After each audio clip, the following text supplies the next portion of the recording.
faithfully sharing God's word to us. So right now, let's all stand up and let's honor our senior pastor, Pastor Hiram Grospe Pangilinan. Salamat. Good morning. Salamat, Pastor Mavic. Bait mo sa akin ngayon, ha? Alright. Gusto ko lang pong sabihin, walang kinalaman sa church yung mga nakita ninyo dyan. Walang kinalaman sa akin to. Sabi ni Kuya Dennis kanina, Pastor, gusto mo buksan kayo mga ilaw-ilaw na yan? Wala po. May event sila mamayang gabi, kaya may ganyan. Oh, so talagang inisip nyo para sa atin yan? Dapat pala hindi ko na lang sinabi, ano? Okay. Kung yan na i-design ng ating anniversary, napaaga. So, sasabihan natin yung nag-design, uy, napaaga, next week pa. At hindi dito, doon. Alright. Who's ready for the word? Hebrews chapter 12. Hebrews chapter 12. We start in verse 1. Therefore, since we are surrounded by such a great cloud of witnesses, let us throw off everything that hinders and the sin that so easily entangles, and let us run with perseverance the race marked out for us, fixing our eyes on Jesus, the pioneer and perfecter of faith. For the joy set before him, he endured the cross, scorning its shame, and sat down at the right hand of the throne of God. Verse 3, consider him who endured such opposition from sinners, so that you will not grow weary and lose heart. In your struggle, verse 4, in your struggle against sin, you have not yet resisted to the point of shedding your blood. Actually, I will be reading the entire chapter 12, but let me jump to verse 25. See to it that you do not refuse him who speaks. If they did not escape when they refused him who warned them on earth, how much less will we, if we turn away from him who warns us from heaven? At that time his voice shook the earth, but now he has promised, once more I will shake not only the earth, but also the heavens. The words once more indicate the removing of what can be shaken, that is, created things, so that what cannot be shaken may remain. Verse 28. Therefore, since we are receiving a kingdom that cannot be shaken, let us be thankful and so worship God acceptably with reverence and awe, for our God is a consuming fire. I will be talking about how to be unshakable.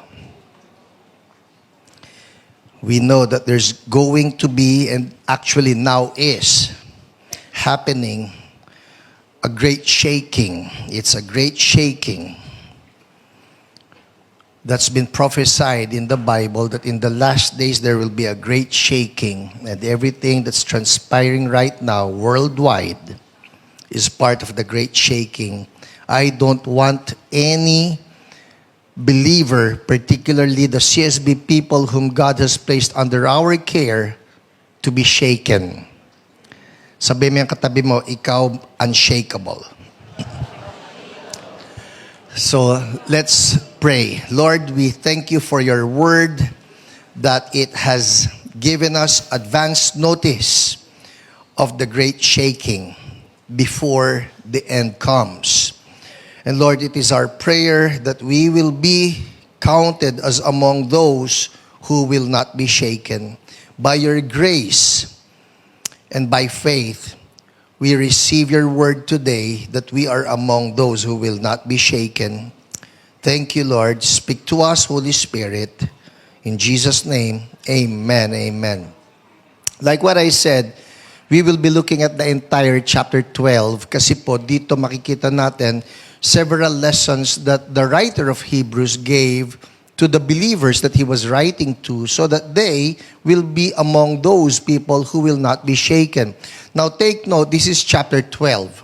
And if you go back to chapter 11, there you will find what is known as the Hall of Faith in the Bible. Hall of Faith, meaning to say that there's a list there of the people of great faith. Now, oddly, if you will read chapter 11, sino rito nabasa na Hebrews 11? Taas kamay.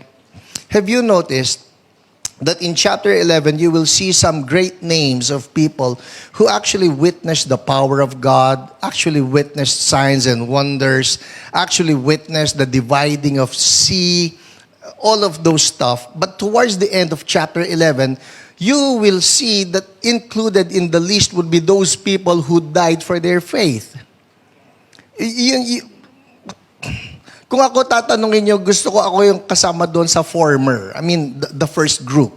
Yung mga nakakita ng signs and wonders, nakakita ng mga himala, nakakita ng mga paghahati ng dagat. Alam mo yon, I want to be a part of that. Yung latter part na meron yung mga nilagare, they were sawn in two, pinakain sa leon.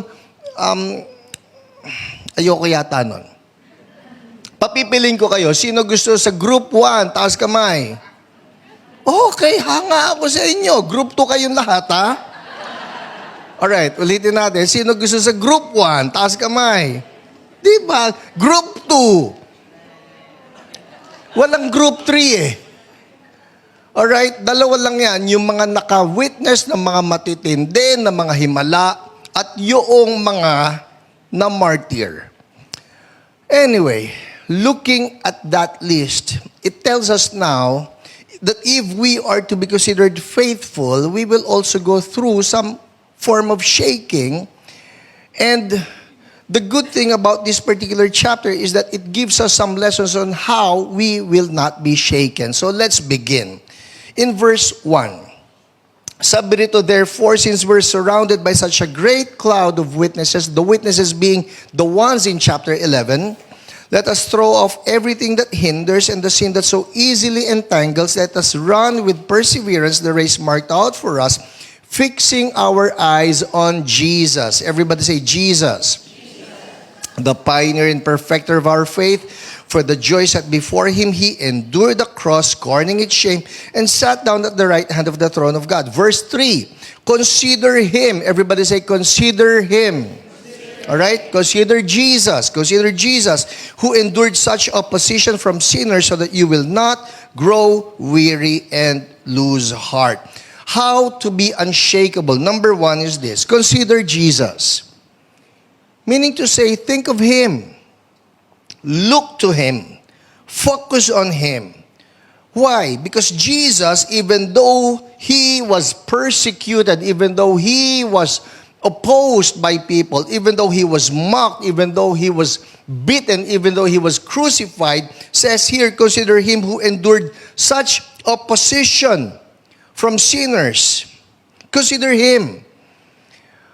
If we are in this world, Bible says that we will go through some form of persecution. We will go through some form of trials. But then again, when we go through these painful times, the writer of Hebrews is telling us, consider Jesus. Think of Jesus. Sino rito nasaktan na? Taas kamay. Nang dahil sa love ninyo si Jesus? Alright. Hindi dahil may ginawa kayong kalokohan. Nasaktan tayo dahil we're following Jesus. Naalala ko tuloy yung mga nasaktan. Kumakain lang po ako ng isda. Naghihimay lang naman ako ng isda. Natusok ako ng isda. Umaray ako. Nasaktan ako. Hindi ako OA, pero nag-OA ako. Nagdugo po yung daliri ko. Sabi ko, sayang naman yung dugo. Sana nagpa-blood sugar test na lang ako. Pero nasaktan ako. In short, dahil lang doon sa tusok ng tinik na yon, ayoko na ng isda. Alright, tigil ako, hanap ako na ibang ulam. Umo-OA ako.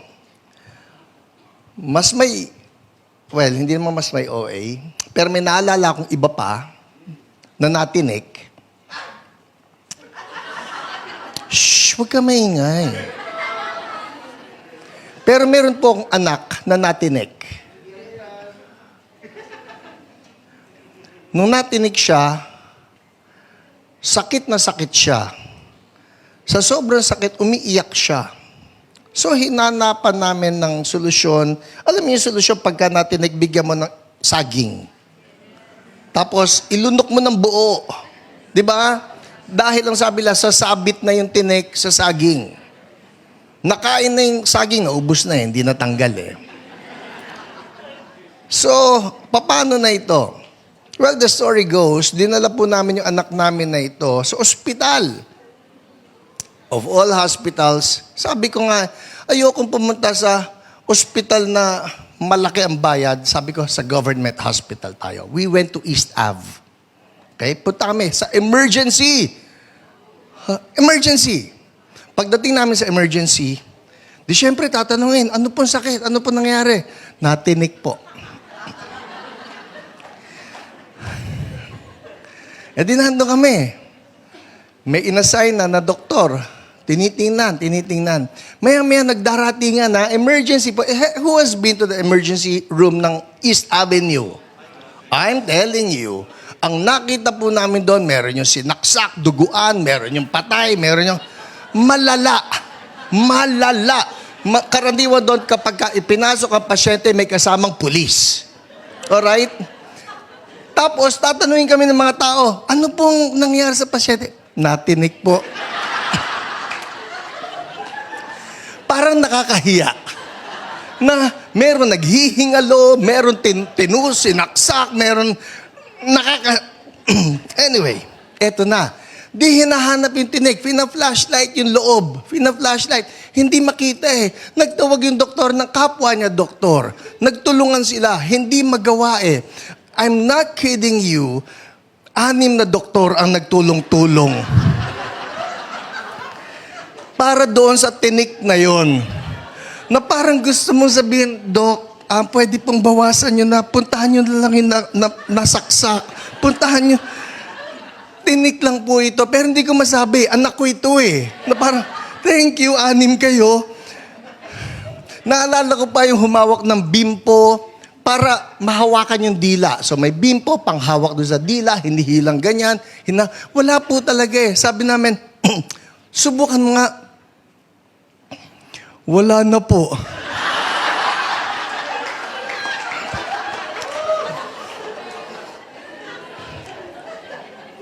Now, I share that story with you kasi tayo may mga pains in life and sometimes we get to magnify the pains. Na, ang tindi ng ginawa sa akin. Bakit? Binackstab ako eh. Ang tindi ng ginawa sa akin. Bakit? Pinagbintangan ako eh. Ang tindi ng ginawa sa akin. And we get to magnify all of our stories. I'm not minimizing our stories. But the point of the writer of Hebrews is this. Consider Jesus. Why? Because what He went through, if you're going to compare what you're going through, ay ang OA ko pala. Natinik lang ako, iyak na, o ayaw ko na ng isda. What are you going through? What have you been through? Anong naging reklamo mo? Consider Jesus. What Jesus went through and what we're going through, nandun si Jesus eh. Tayo nandun lang eh, parang never mind. Na pagka humarap sa atin si Jesus, anong problema mo? I've been through that and I've paid for that. So let's consider Him. Meron po ako tiningnan na passage. Look at this, ha? This is what Jesus says. Matthew 16, verses 24 and 25. Let's look at this. Meron kayo, Matthew 16, 24, 25. Then Jesus said to His disciples, whoever wants to be my disciple, who wants to be a disciple of Jesus? Who wants to be a disciple of Jesus? Well, whether you like it or not, you're here now, you are a disciple of Jesus, all right? Whoever wants to be my disciple must, what? Deny themselves, take up their cross, and follow me. For whoever wants to save their life will lose it, but whoever loses their life for me will find it. Everybody say, deny myself, take up my cross. kulang tayo sa preaching ng cross. Kulang din tayo sa application ng cross. I remember the statement of A.W. Tozer. He says this, A.W. Tozer, a very well-respected Bible scholar and theologian, and this is what he has to say.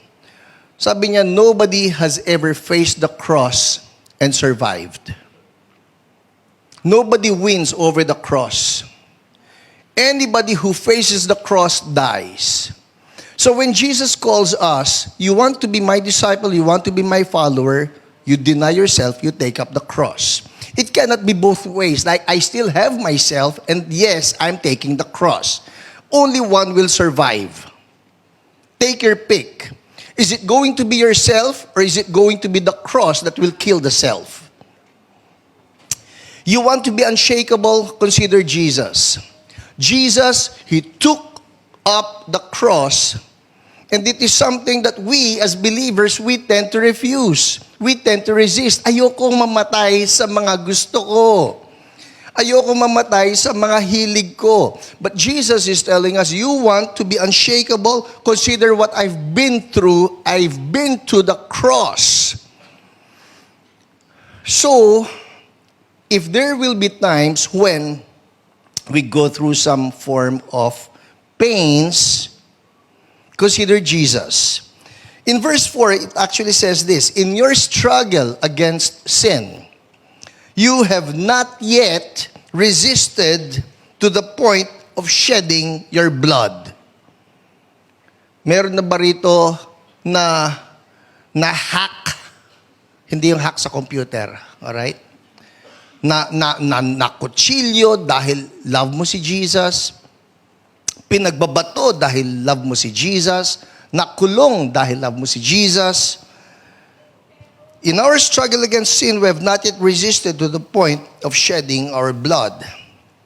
In Matthew 27, just to refresh our memories of what Jesus went through, Matthew 27 verses 27 to 31, let's just look at this for a while because we're considering Jesus. Then the governor's soldiers took Jesus. You have that? Took Jesus into the praetorium and gathered the whole company of soldiers around him. They stripped him. They stripped him. Ano sa Tagalog yun? Hinubaran siya. Ang naalala ko po, nung mga bata, kasama sa mga lokohan, yung pag kami na pag-initan ng barkada, yung huhubuan,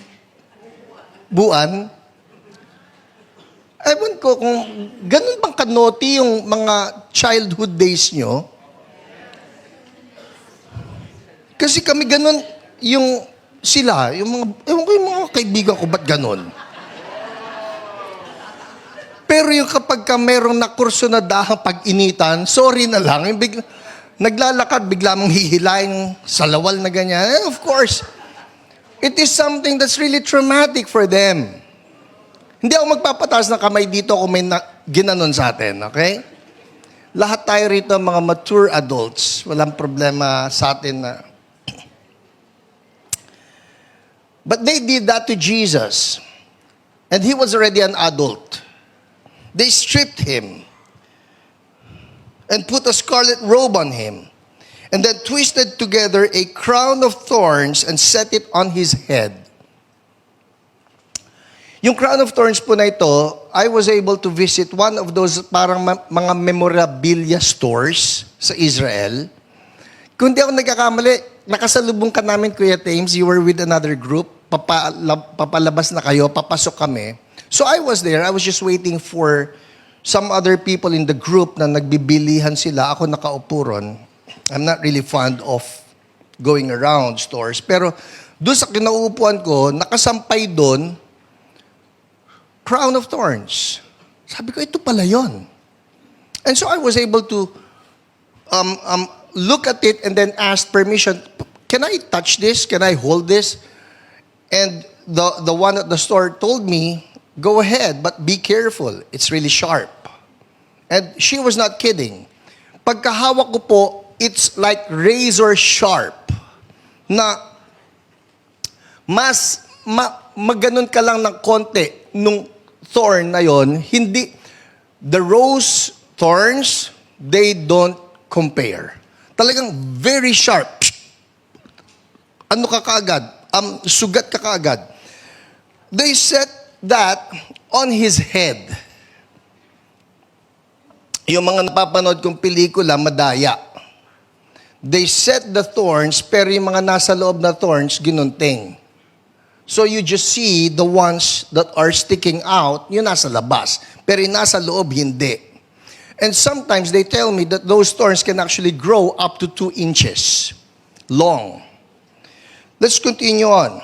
They put a staff in his right hand, then they knelt in front of him and mocked him.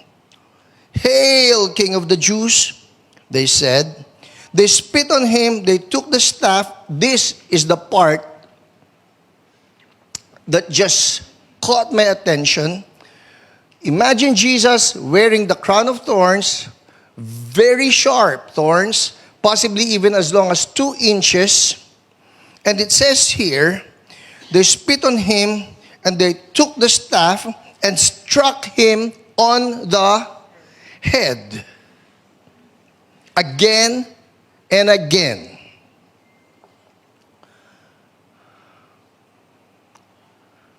You want to be unshakable? Consider that.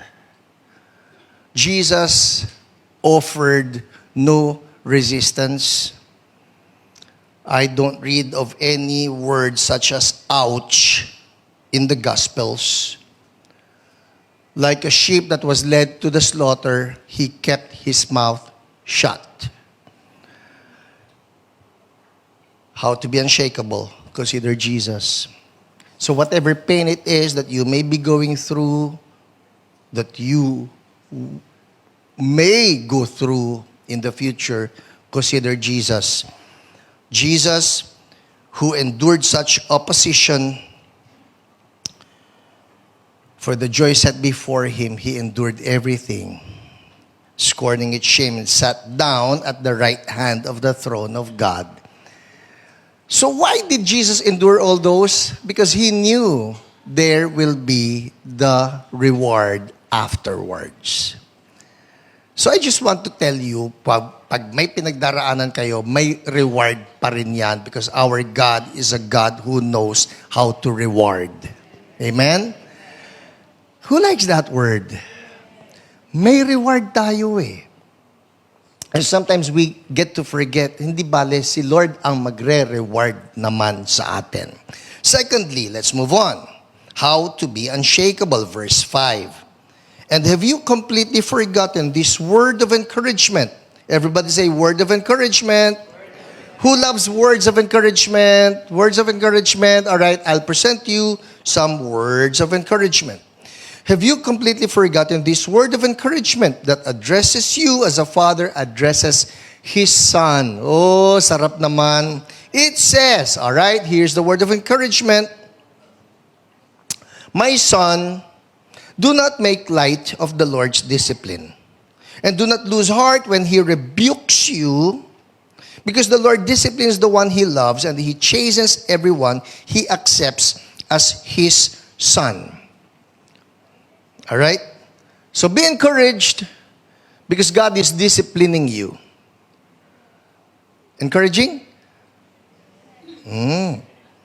Verse 7. Ito pa, dagdag. Endure hardship as discipline. Everybody say hardship. Who likes that word?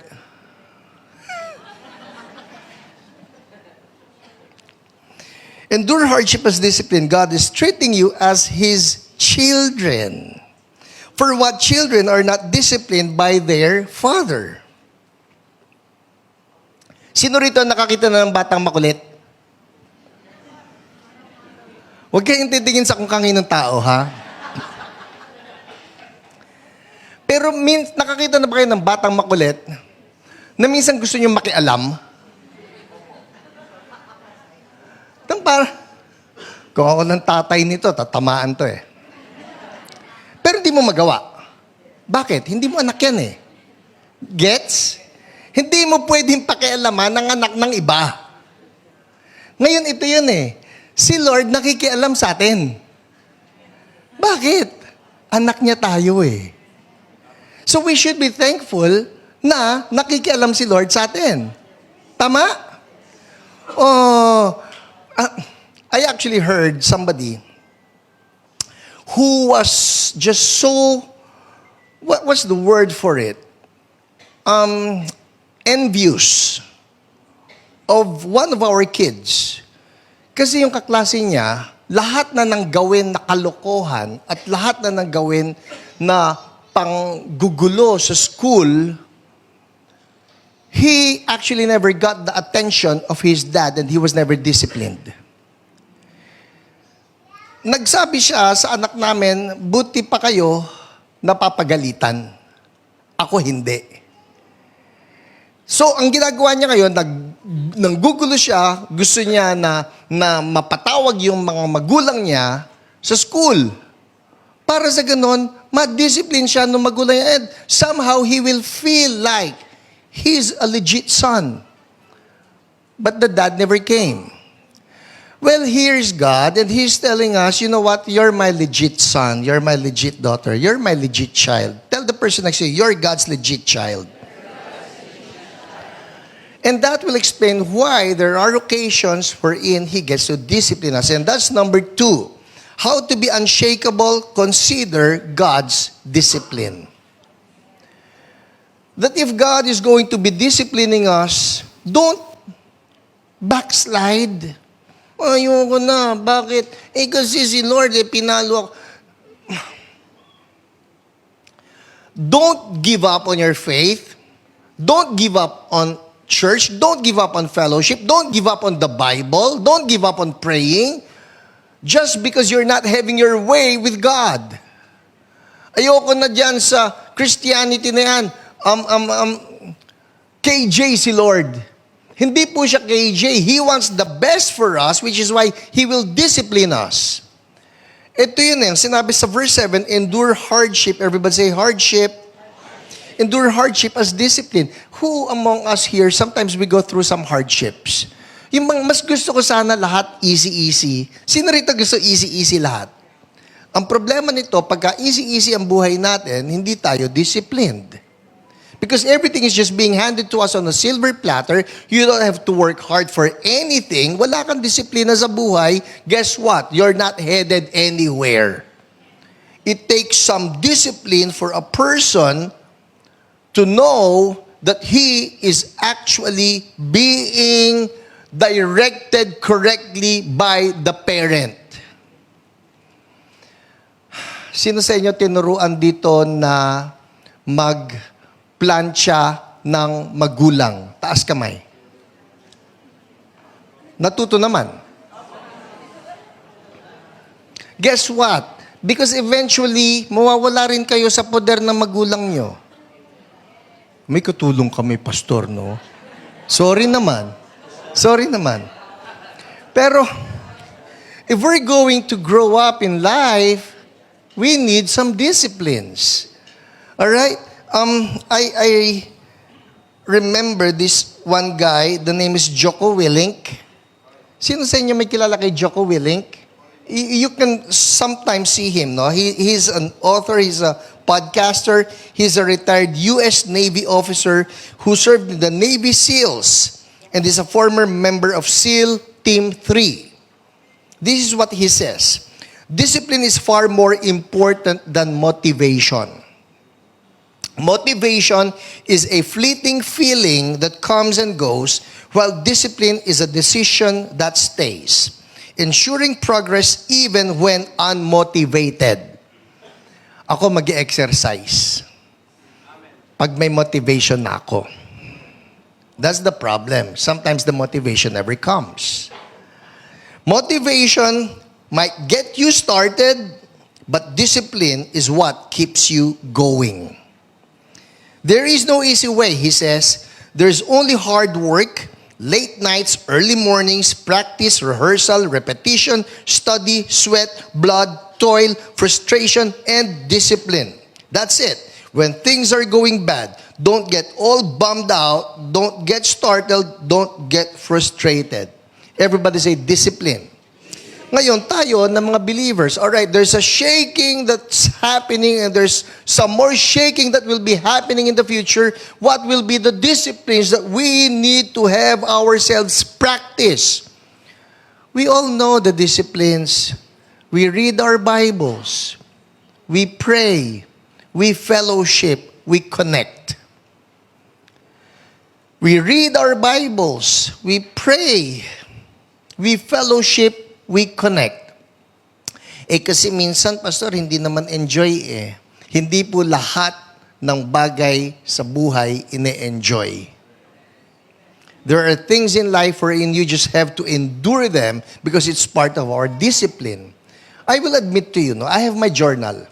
And my journal, my commitment is this, that not one day will pass by that I will not have nuggets, I will not have lessons that will be written in my journal. Ang problema ko, may mga passages talaga ako na nababasa na wala akong mapiga.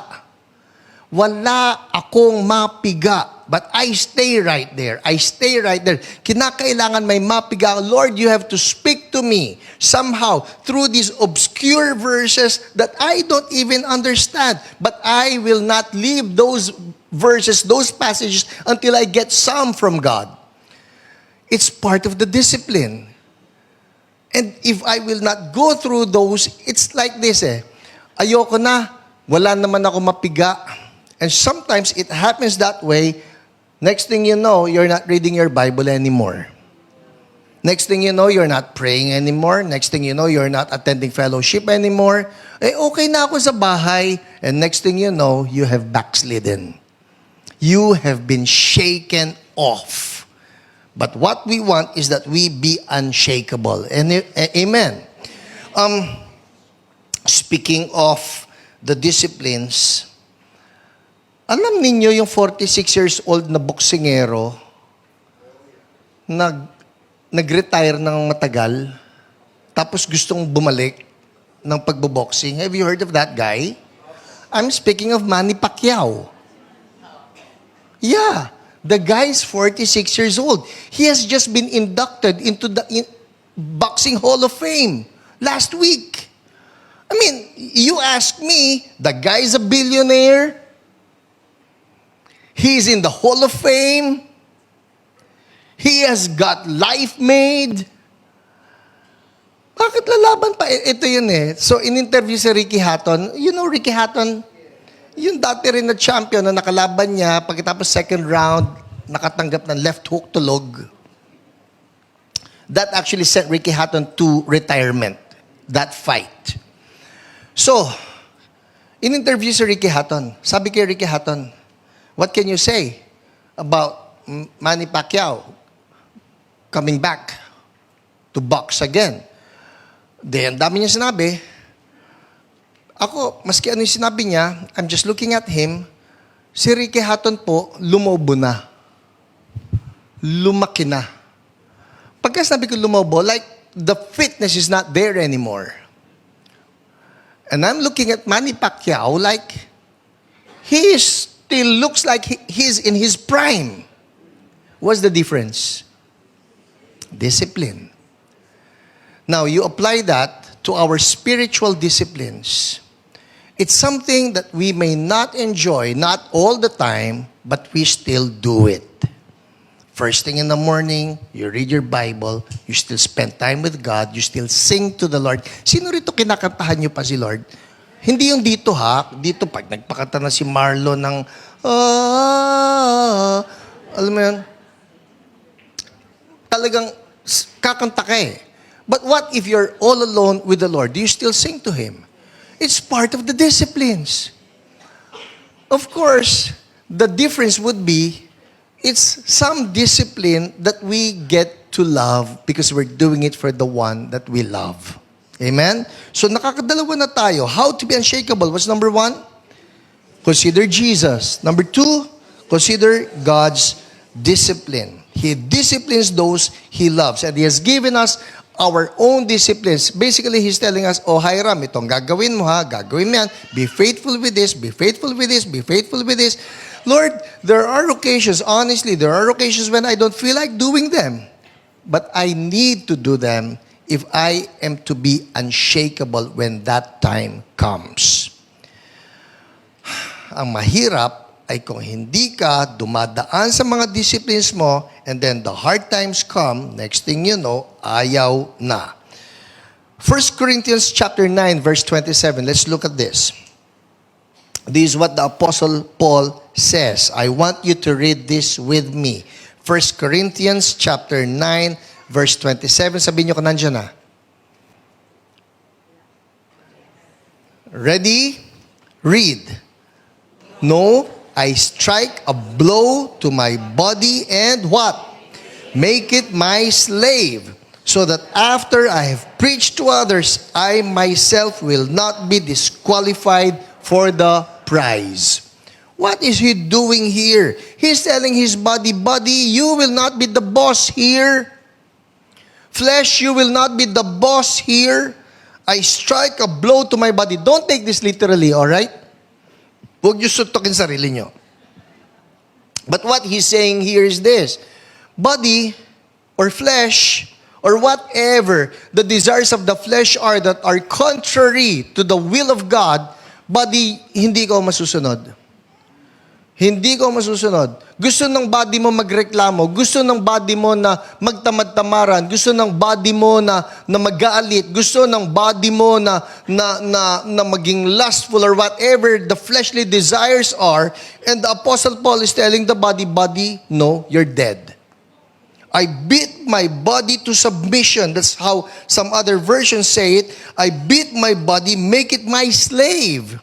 It's just a slave. So who is going to be the boss in this person? It's the human spirit.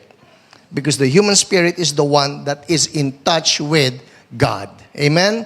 So, Lord, anong gusto mo? Yun po ang susundin ko. Pwede ba sabihin natin lahat to? Lord, anong gusto mo? Yan po ang susundin ko. In Jesus' name, amen. Tandaan niyo yan, ha? Minsan gusto niyong bumigay sa laman. Hindi yan ang gusto ni Lord. Hindi yun ang masusunod. Thirdly, let's move on. So, consider Jesus. Consider God's discipline. Verse 14. Ito mahaba-haba. Says here, make every effort to live in peace with everyone and to be holy. Without holiness, no one will see the Lord. See to it that no one falls short of the grace of God and that no bitter root grows up to cause trouble and defile many. See that no one is sexually immoral or is godless like Esau, who for a single meal sold his inheritance rights as the oldest son afterward. As you know, when he wanted to inherit this blessing, he was rejected.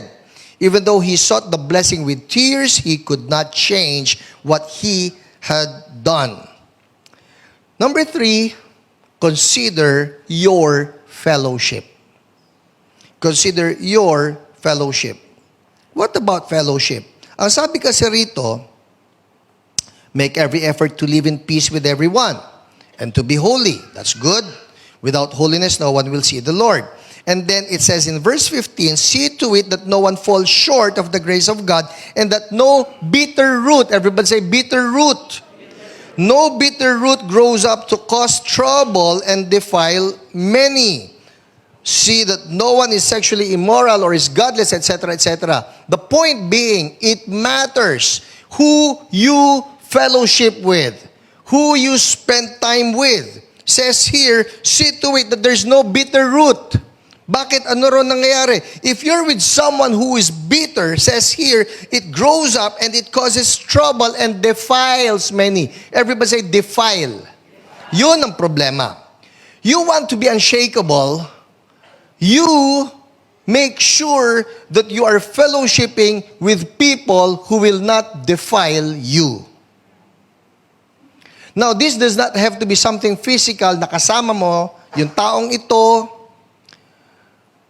It may also have something to do with what you get to see, what you get to spend time with, what you get to view, what you get to watch, what you get to listen to.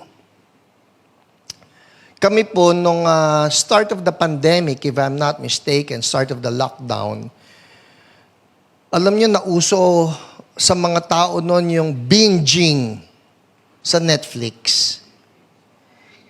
Ang daming mga palabas, nanonood kami ng Avengers noon, etc., etc. And then, may lumitaw na isang palabas. Anong pamagat noon, Wesley? Yung palabas ng... Ha? Yung mga bata na... Louder. Cuties? Cuties? Alright, basta. Well, it has something to do with... Basically, what you see in the show would be young children who are dancing and twerking. Alright? Sabi namin sa bahay, we're not subscribing anymore. Because it's just there. Ito ba yung pwede naming makita rito and it's there and the chances of someone clicking on it is there? Sabi, no more. We cut off the subscription. Because you don't want to fellowship with something that will defile you. Yung YouTube, there are things, some really good things in YouTube. But there are some bad things there as well. And of course, it goes for some other of the social media. Sabi rito, you want to be unshakable, see to it that no one falls short of the grace of God and that no bitter root grows up to cause trouble and defile many. See that no one is sexually immoral or is godless. It matters what we fellowship with, who we fellowship with. All right? So I'm talking here of the negatives. I pray that the Lord will grant us discernment na ano ba yung mga negative na dapat kong alisin, dapat na iwasan, dapat na huwag panoorin, huwag pakinggan. The Lord grant us discernment. Pero ito may maganda rito Consider your fellowship. Let's jump. Verse 18. You have not come to a mountain that can be touched and that is burning with fire, to darkness, gloom, and storm, to a trumpet blast, or to such a voice speaking words that those who heard it begged that no further word be spoken to them, because they could not bear what was commanded. If even an animal touches the mountain, it must be stoned to death. You remember this line? This was the line of God to Moses. Moses, ingat, you're about to approach this holy mountain. And the writer of Hebrews is saying, you're not coming or you have not come to such a mountain na nakakatakot. I love this part. As I was reading this, let's read this, verse 22. So you have not come to that dreadful mountain. Verse 22, you have it? Read it with me. But you have come to Mount Zion, to the city of the living God, the heavenly Jerusalem. You have come to thousands upon thousands of angels in joyful assembly, to the church of the firstborn, whose names are written in heaven.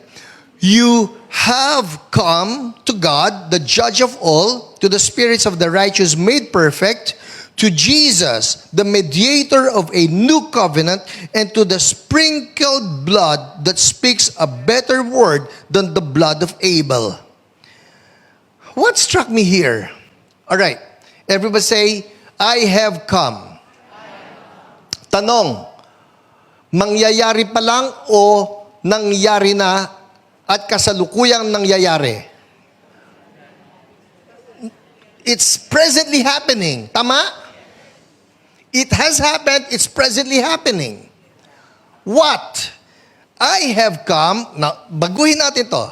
Everybody say, I have come to Mount Zion, to the city of the living God, the heavenly Jerusalem. Tanong, is it happening now? Let's proceed. Next statement. I have come to thousands upon thousands of angels in joyful assembly. To the church of the firstborn whose names are written in heaven. Next sentence. I have come to God. Oh, Lord, I pray for a revelation here. I have come to God. Tama? The judge of all, to the spirits of the righteous made perfect, to Jesus, the mediator of a new covenant, and to the sprinkled blood that speaks a better word than the blood of Abel. Blood of Abel. What's the point here? I was talking about consider your fellowship. What's the type of fellowship that we should not be engaging with? Ay, yung mga negative, yung immoral, yung may bitter root. We should not be fellowshipping with anything that will defile us. And then the writer of Hebrews looks the other way and then he says, ito ang fellowship mo.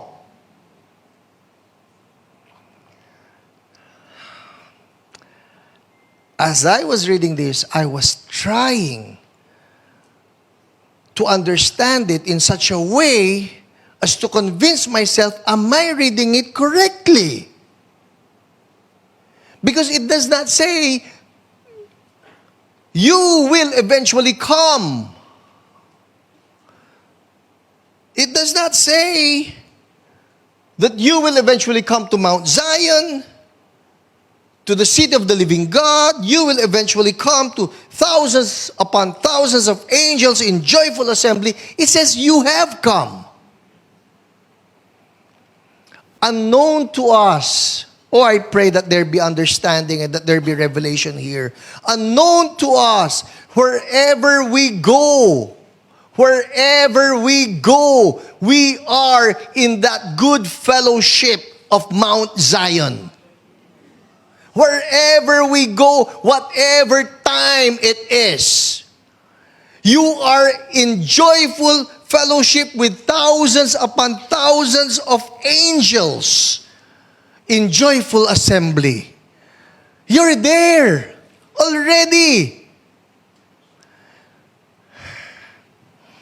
Oh, I pray you get this. Naalala niyo yung kinikwento ko palagi, how we are now seated with Christ in the heavenly places. And we can receive that. Hindi, Pastor, nasa prime hotel ka, nasa 8th floor ka eh. Physically, I'm here, but positionally, I'm there. It's the same sentence. It's the same statement for us. That wherever we go, yes, we may be surrounded by so many negative people, so many negative circumstances around us, but it does not negate the fact you have come to Mount Zion. You have come into the presence of the Most High God. You are in the presence of thousands upon thousands of angels in joyful assembly. You have come to God. You have come to Jesus, the mediator of a new covenant. And right now, we are in that fellowship. How to be unshakable? Consider that fellowship. I'm imagining this. You remember when Stephen was being stoned to death by all the persecutors, and he says, I see Jesus. He's standing at the Father's right hand. What was going on? He had a very clear vision of what the real spiritual situation was. Ang problema sa atin, limitado mata natin eh. Ang nakikita lang natin, nakakainis yung taong yan. Kagulo, hindi ko gusto yung balita ngayon. Hindi ko gusto yung nangyari doon sa bansa ngayon. Hindi ko gusto yung presyo nung binibili ko or whatever. I don't like the people around me. Those are the limitations of our physical eyes. But the moment we see, spiritually speaking and positionally speaking, alam mo, Hiram, Consider the fellowship that you are with now. You are surrounded. You are surrounded. You're surrounded by thousands upon thousands of angels. Positionally, you are now in Mount Zion. Hallelujah!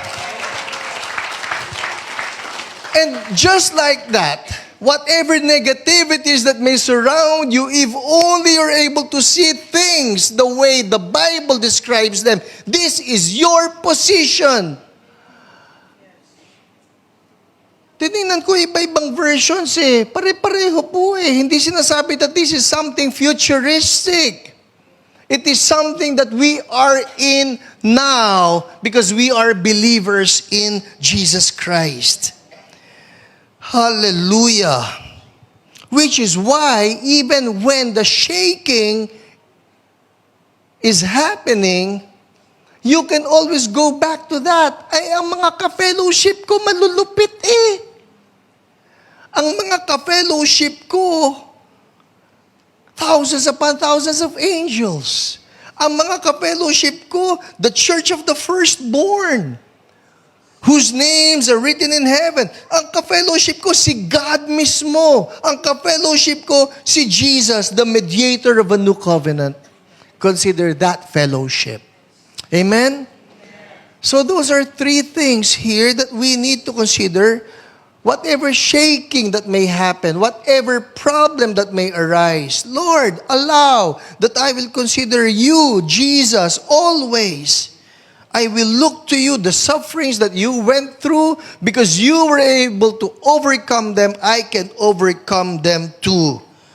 Consider Jesus, consider the hardships as discipline. Discipline. Ano mang hardship yan? Alam ko po example ko kanina ng natinik, masyado naman, masyadong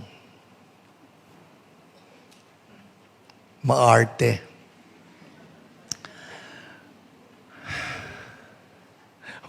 You may have your own good examples. But the hardships, endure hardship as discipline. And then remember, you're not alone. You have that wonderful fellowship. And that positionally, we now are in that good company. Amen? Let's all stand up.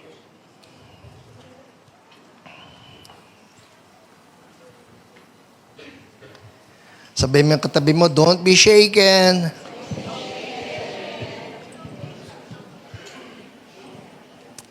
Let me just read this to you, the final two verses of Hebrews 12. Therefore, since we are receiving a kingdom that cannot be shaken, let us be thankful and so worship God acceptably with reverence and awe, for our God is a consuming fire. All of the shakings that will happen, it is because God wants to consume everything that should be consumed. May mga bagay-bagay pa sa buhay natin na kailangan malaglag at maalis at maiwaksi. So God, we thank you for the shakings because you want us to be purged, you want us to be purified. Oh Lord, even as we go through the shakings, I pray for all of us, we will be unshakable. Until only that which cannot be shaken will remain. Only Jesus and everything that glorifies Him. In Jesus' name, amen. Amen. Sige, palakpakan natin si Lord.